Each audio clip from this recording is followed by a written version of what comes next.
Friend, कैसे हो आप।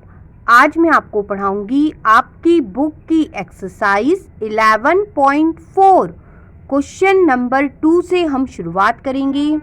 क्वेश्चन नंबर 2 में कहा है बेटा, आपको ये व्यंजक दे रखे हैं, आपको बेटा इन्हें साधारण कथन में बदलना है।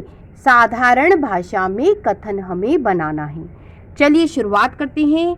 सबसे पहले आपसे कहा है एक अभ्यास पुस्तिका का मूल्य ₹P है। एक पुस्तक का मूल्य 3 है। आपको बेटा साधारण भाषा में कथन लिखना है। तो बेटा ध्यान दो, एक पुस्तक का मूल्य क्या है? 3 into P है। इस P का मतलब क्या? इस P का मतलब एक अभ्यास पुस्तक का मूल्य। हम क्या कह सकते हैं? एक पुस्तक का मूल्य 3 गुना है किसके? एक अभ्यास पुस्तक के मूल्य के। ठीक है, ये एक साधारण भाषा में कथन बन गया। अब बेटा आपसे कहा है टीना ने मेज पर क्यों कंचे रखे?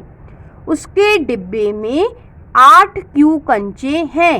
तो बेटा डिब्बे में कितने कंचे हैं? 8 और इंटू क्यू है। अब बेटा हम इस क्यू को क्या कहेंगे? टीना ने मेज पे रखे जो कंचे हैं वो क्या हैं? क्यू हैं। सेंटेंस कैसे बनाओगे? टीना के डिब्बे में रखे हुए कंचे 8 गुना हैं टीना के मेज पे रखे हुए कंचों से। अब बच्चों हमें ये व्यंजक दे रखे हैं, इन्हें साधारण भाषा में कथन के रूप में लिखना है। सबसे पहले कहा है हमारी कक्षा में n विद्यार्थी हैं। स्कूल में बेटा 20 विद्यार्थी हैं। स्टेटमेंट कैसे बनेगा? स्कूल में कितने हैं बेटा? 20, तो 20 into n लिख सकते हैं। इस n को क्या लिखेंगे? कक्षा में विद्यार्थी लिखेंगे, है ना।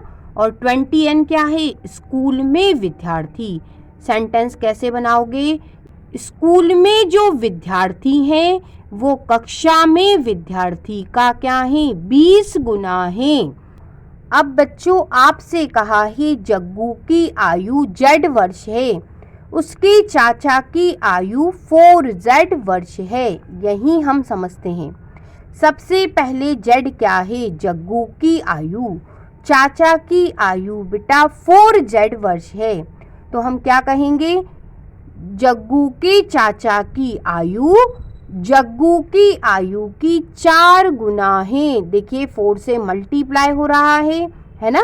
तो जग्गू के चाचा की आयु जग्गू से 4 गुना है। ठीक है। फिर उन्होंने कहा उसकी चाची की आयु 4Z-3 वर्ष है। ये 4Z क्या है बेटा? चाचा की आयु, है ना।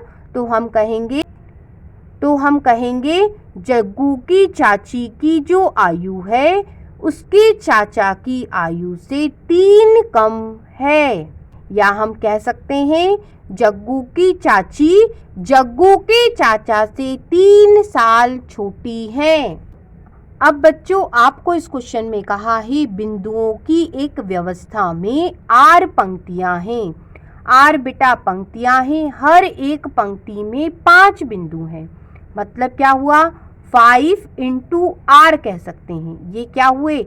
आपके बिंदु, या कहिए बिंदुओं की संख्या। तो हम क्या कह सकते हैं? बिंदुओं की संख्या पंक्तियों की संख्या की क्या है बेटा? 5 गुना है।